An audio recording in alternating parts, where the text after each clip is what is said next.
Just when we thought we might be done with this critical race theory nonsense, it pulls us back in. And it might be getting worse. According to new guidance released by Tennessee's Department of Education, the state is proposing a new rule that would impose fines as high as $5 million on school districts each time one of its teachers knowingly violates the state's new restrictions on classroom discussions about systemic racism, white privilege, and sexism. Tennessee was one of the first states this year that passed a law banning topics related to what it called critical race theory from being taught in public schools. There are now about 11 states that have changed the ways teachers can teach the history of racism, but none so far have proposed whopping massive fines like Tennessee.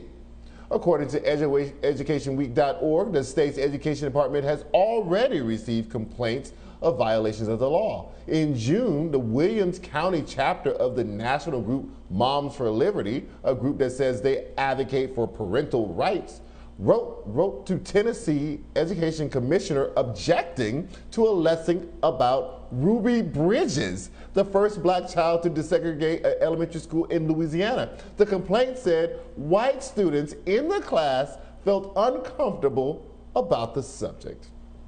Tennessee residents have until August 11th to weigh in on the proposed rule. Joining me now to discuss is Tennessee Executive Director for Stand for Children, Cardell Orrin. Cardell, what are you guys doing? What's happening in Tennessee?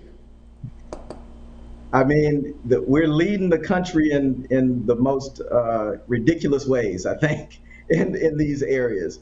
And putting in place these laws that are in search of a problem, where there's not a problem and will be prohibitive to real education happening for our children that is fact-based and truthful about what happened in history and what's happening nowadays.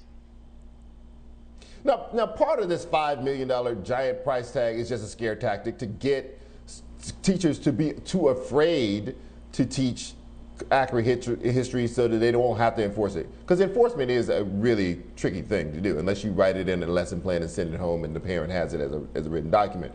But, what if some school district gets sued for $5 million for a teacher saying that Ruby Bridges was met by resistance when she tried as a child to integrate a school? How does a district even deal with a lawsuit of that magnitude? So, and I want to point to that what this is talking about and what it says in the guidance in the document is it's talking about what they call prohibited concepts.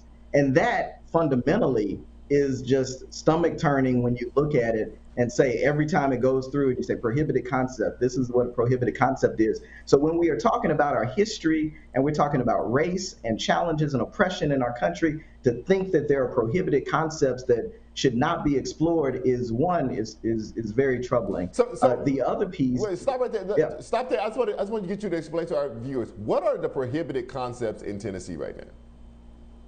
So the prohibited concepts are basically it's a long list. So they don't actually name critical race theory in the law that was passed, but they talk about anything that makes people feel uncomfortable, about talking about privilege, about talking about racism in certain ways. The law that was passed was pretty unclear.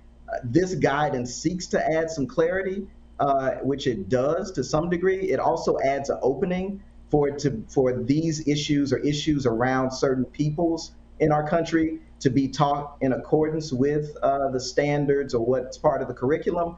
But still, this piece around prohibited concepts and the lack of clarity around what that means continues to be a challenge. And of course, as you said, this piece around not just what could be substantial amounts of money that come away from schools and districts, but also challenges to teachers' licensure and disciplinary measures for teachers if they're found to be violating this law or these parameters around these prohibited concepts.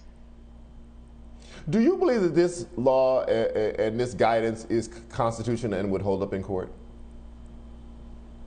You know, that's the hard piece. I know that there are several challenges that are being contemplated by different groups. I think our hope is that these things would not hold up in court in terms of our ability to really trust teachers and to allow for real open, free speech to be happening in our schools, to have this truthful, accurate history being taught, and for teachers really to feel comfortable being able to talk about these issues both historically and the ways that they manifest and we see them in our current environment. And do you worry about, national standardized tests and how Tennessee students might fare on those if they are not giving full, true history of the United States while they are in school in Tennessee? You know, I think that the issue of standardized tests is probably one that is not that doesn't necessarily connect with this piece because our Okay. standardized tests probably don't test on the issues that we want that we would want them to test on to identify whether our children are being accurately taught history and truthfully taught those things. It more tests probably on the facts. I was just specifically talking. rather I was than just specifically interpretation. talking about those reading passages that depend on you actually knowing something about it, which is actually something that tripped up a lot of black students. The passage is written on a concept that you just don't haven't experienced, don't know about, and therefore it makes it hard for the reading comprehension part of the test to make sense to you. I'm just saying if a person doesn't have a accurate sense of history or hasn't been taught about subjects, if it pops up first time on the SAT, you've never seen it before, you didn't know anything about Ruby Bridges or integration of a school, it might be harder for you to understand the passage is what I guess what I'm saying. Oh, yes. So I see what you mean. So certainly when we're thinking about our young people going on to post-secondary education, higher education, and standardized tests, in that frame, the greatest context that we can give them, the greatest access to history and understanding is, of course, what they need to have. And this could limit those things in being able to be taught, or the fear about how to explore them, so that as they get to college, as they get to the world, the inability to discuss these things and deal with these issues in a real way and in a way that's really full of context and understanding that we want them to have to be citizens along the way. Cardell Orrin, sir, I'm putting you in charge of straightening this thing out in Tennessee so we don't have to deal with this again. Thank you so much for your time tonight. I really appreciate it. Let's hope so. Your Thank Black you so History much for having Moment. me. Oh, absolutely, sir.